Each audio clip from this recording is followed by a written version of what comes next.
Did you see the new Sabrina Carpenter controversy, which is hilarious? Gen Z has turned into such Puritans. I know. It's ironic because like I actually literally talked to Vanilla Mace about this, but on the paywalled part of the podcast. And it's really interesting because I did talk about this. I have this theory of how Gen Z became such a puritanical force, like so prudish. Things are just unsustainable. The Sabrina was like too soon and too publicly humiliating. I don't have like a brilliant take on it. I think that a big part of being an artist is if you want to put on a performance where you want to be a sexual person, or even as like a regular ass person, not even as an artist. Like if you want to be sexy and you want to present yourself in almost like what other people would even consider humiliating, that's up to you. Like, I don't know why other people would get mad at what you choose to do to yourself. I'm not going to make like a silly take and be like, men do this too. Like, obviously there's a difference between objectification of men and women. Ironically enough, we were just talking about that. But overall, if a woman wants to put out like a sexy photo shoot, who am I to judge? You know, I'm a feminist, guys. It's just the timing. What does that even mean? What do you mean the timing? Why is the timing? I agree with this regarding Sabrina Carpenter. Her and Sydney Sweeney are the new wave feminism antichrist in a way that both propagate the conservative views of the role of a woman in our society, such as hypersexuality for the male gaze pleasure and showcasing visual representation of obedience for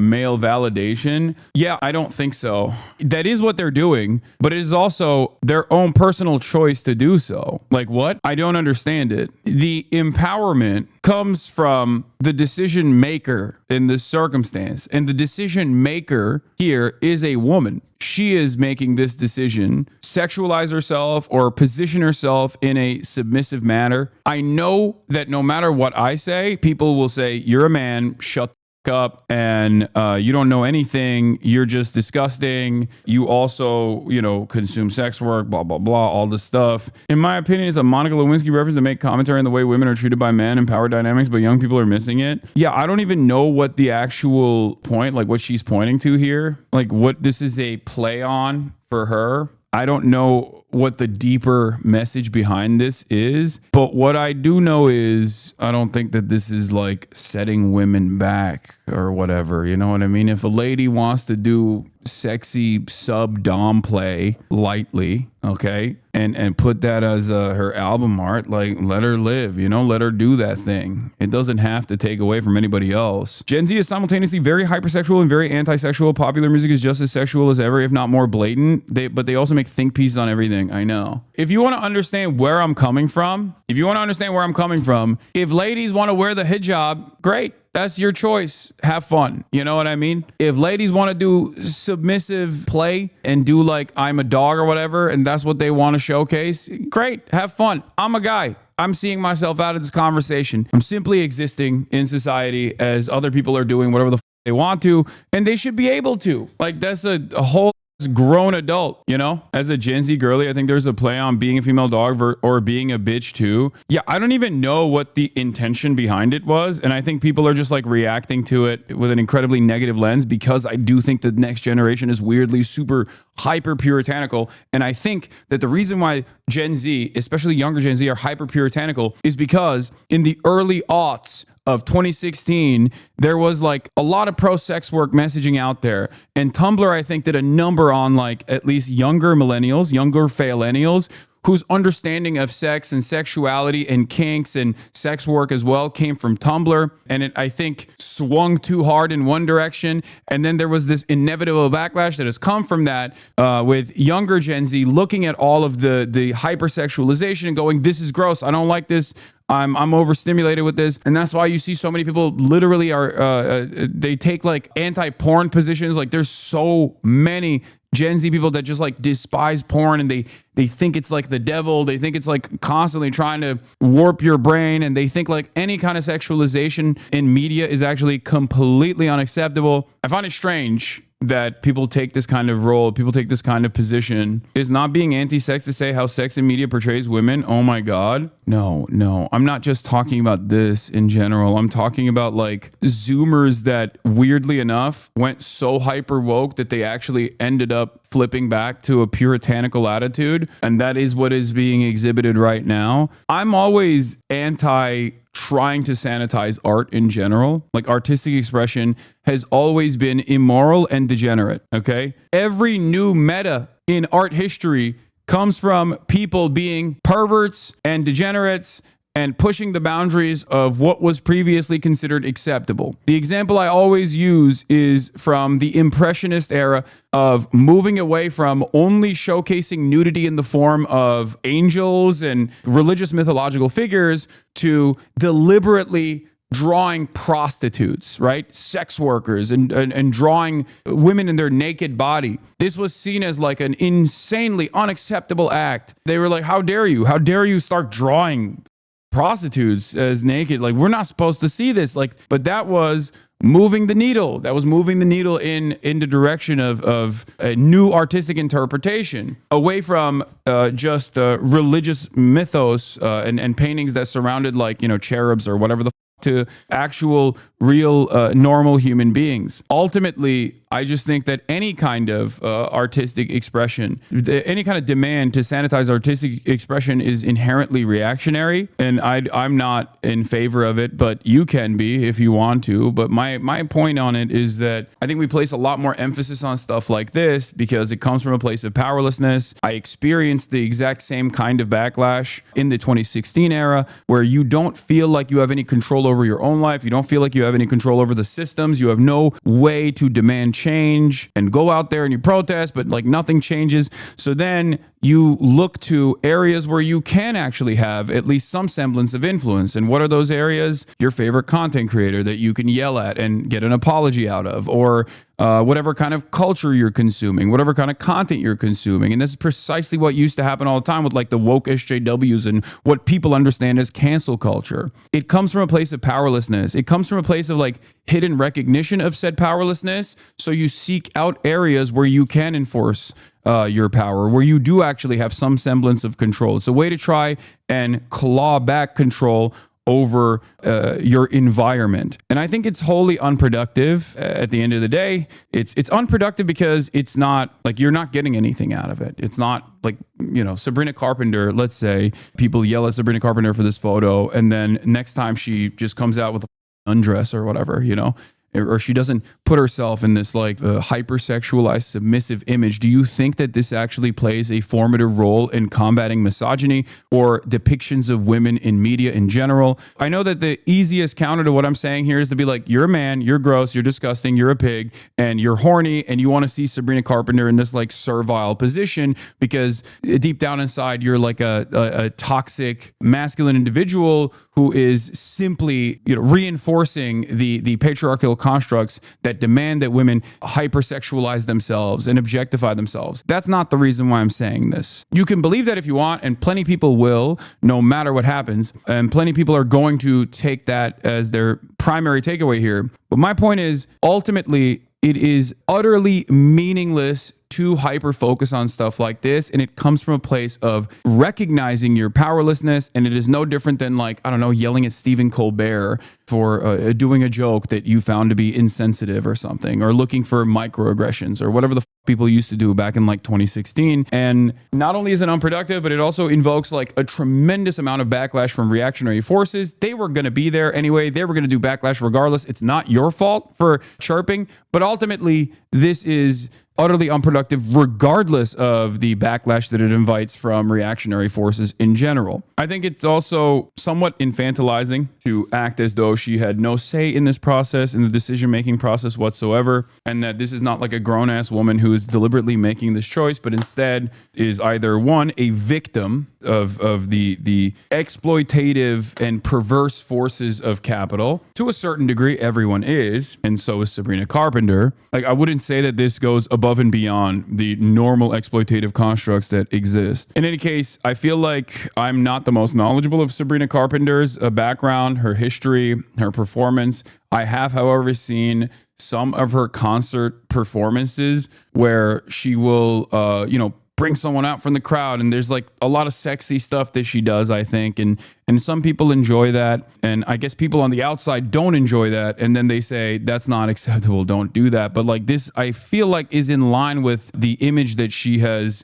cultivated for herself. And I guess at the end of the day, my point always is like, you know, let people do whatever they want to do. If they want to be like kind of kinky, they want to be sexy, if they want to sexualize themselves, like whether it is for marketing purposes or not, like there is a line and I don't think she's crossing it. But then again, I am once again a man, and therefore my opinion on this is null and void. I am a man, but the reason why I oftentimes will retaliate against these sorts of demands is because I think censorship and sanitation of art is always bad. Always, always, always, always, always bad. It's always unproductive. It's always reactionary, no matter who is the person that is advocating for it. And I think like there are a lot of people I've noticed that advocate for more puritanical, more sanitized versions of art, and they think that they're doing this from a woke framework, but I think it's not a productive woke framework at all. It's just simply reactionary. Sabrina Carpenter talks to Rolling Stone about her being criticized for the sexual nature of her music. It's always so funny for me when people complain. They're like, all she does is sing about this, but those are the songs you've made popular. Clearly you love sex. You're obsessed with it. Isn't this the whole point? Like, do whatever you want. She's not specifically courting a misogynistic fan base. I know she's not. Her fan base is primarily women, but then women will say, well, that's why she bears the responsibility here. Like she needs to be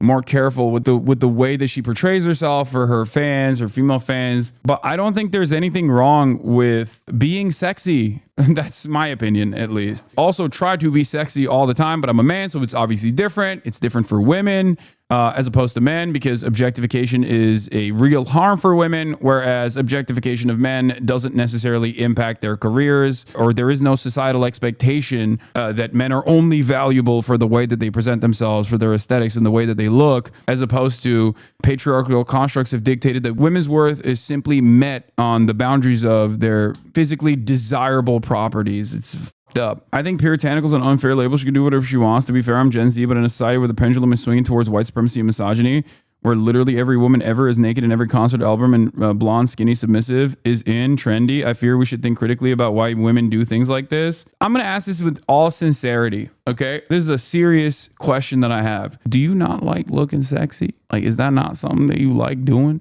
Is that not a thing that you enjoy? You know, you work out, summer comes around, you got a beach body, you want to show it off a little bit, you know, you bought a sexy ass two-piece bathing suit. Like that's the thing. Like people want to appear a certain way. I think we should allow people to do that. Like it is what it is. No, I'm fat. Well, you can still be sexy and fat. What do you mean? It's more about confidence. It's more about feeling a certain type of way. And I think everybody at the end of the day wants that, right? They want to be desired. A lot of people do. Please stop. This is such a dude take. Maybe it is. Maybe I'm just totally off base. No, we don't. Stop projecting your gooner onto us. What the is this argument? I mean, if it wasn't the case, then there wouldn't be entire industries designed around making you feel sexy and feel hot. The problem in this circumstance is that women get objectified whether they are, I mean, regardless of how they appear, women get objectified regardless. Okay? You try too hard, you're putting on a show, you're objectifying yourself. You don't try at all, what the f is wrong with you? Are you sick today? Why didn't you put your makeup on? Is everything all right? It's just like misogyny and patriarchy that is the problem. It's not the way that women choose to present themselves that's the issue. That's why I always tell the men in this community to be normal. Like that is my number one advice when you are, for example, encountering women in the wild. What do I always tell you? Treat them as though you would treat anybody else, with kindness, empathy, and not simply as objects of desire. Elby says, please, Hasan,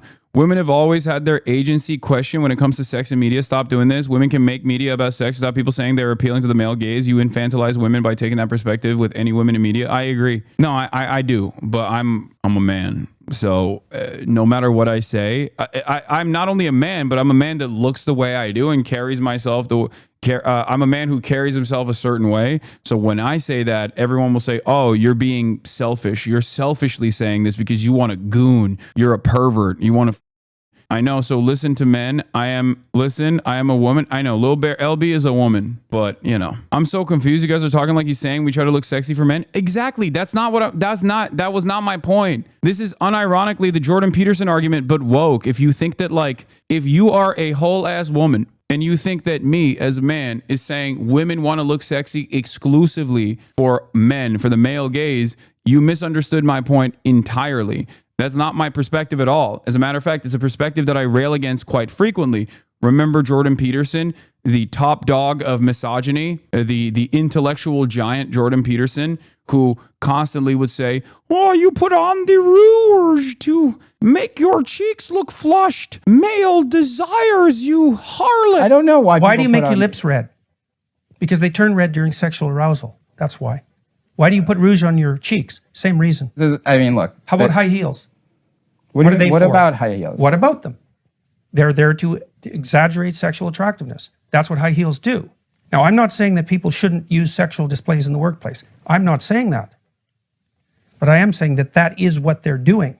And that is what they're doing. Like when he used to say that, he just fundamentally misunderstood why women put on makeup or why women dress a certain way. It's not to fulfill the sexual desires of men. It's because they want to look hot and feel confident and feel sexy. That's it. It has nothing to do with men at all. It can in certain instances, but not always, and not for the overwhelming majority of time. That is not my position at all. So you're fundamentally misunderstanding what I'm saying when I'm talking about like being sexy. Don't you want to be sexy? That's not what I mean. I don't mean like be sexy for men. Who gives a fuck about men? Fuck men. You know, your perception of being a girl boss is so male-centered. You sound absolutely insane, bro. Your opinions on women aren't normal, Amal. Don't let your predominantly male audience convince you otherwise. Bro, just stop. You have the red femmes malding. Let's move it. You're right, by the way. Yeah, I don't. My perception of being a girl boss is so male-centered. What's the female-centered version of this? Are you just simply saying, like, I'm a woman and I hate the Sabrina Carpenter thing, even though she's a woman herself,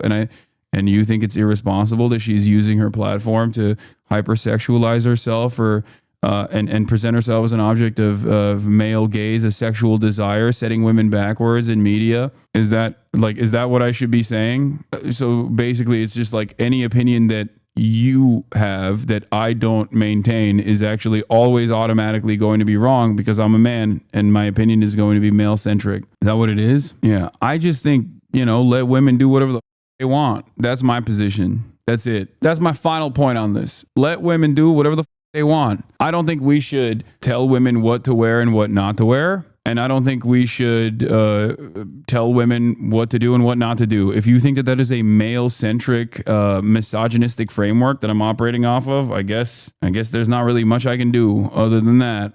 That is literally my fundamental moral compass here. Like what is gearing me to say what I'm saying right now is coming from that principle. Connor, if the mob has its way, Sabrina Carpenter will be asexual by 2026. Maybe not every topic is your area of expertise or requires commentary from you in particular. Not saying shut up, just saying compelling yourself to construct an opinion because this is what you do just leads to more potential noise. Wait, what? Yeah, I don't know Sabrina Carpenter's whole vibes, but if we're talking about like commentary surrounding like what women can and can't do, no, this is actually unironically something I talk about with regular frequency, especially as a content creator with a predominantly young male audience. A big part of what I do is to try to pull men back from exhibiting reactionary misogynistic tendencies. This is a part of the news. I'm sorry that the news is stupid, but it is technically a part of the news. And as a political commentator, of course, I'm going to talk about that. Y'all sound like rad femmes and it's embarrassing. No, it is though. It is what it is. What is this person? You saying women do things for themselves most of the time as if they are not socially conditioned to dress and act a certain way due to the patriarchy is crazy. I'll be the one to say it. Women have been conditioned and brainwashed for so long. Do you think it's appropriate for me as a man to be like, women are dumb drones that have been socially conditioned into slutting themselves out? Like, do you think, well, first of all, that's not even my perspective, but like, do you think if I said that would come across as because that's the argument that you're presenting. It's wild. It's a wild take. You are denying 50% of the population agency for the most part. because they do not abide by your standards. You are a woman, I assume, and you're saying this as a woman, but that's like fundamentally misaligned with progressive values in general and is inherently this goes back to the Radfem discourse. Radfem discourse devolves into reactionary opinions. The ultimate point that you're positioning towards is unironically the same thing that like Mormons want. How do woke people not realize that? As a woman, the hijab comparison was really important, actually. Yeah, I mean, it's one that I make all the time. That's why I have a rail against like France's laïcité, forcible secularist positions, like demanding that women not be allowed to wear a hijab. I think that's also bullshit. That's my perspective. If someone wants to wear a hijab, yeah, go ahead.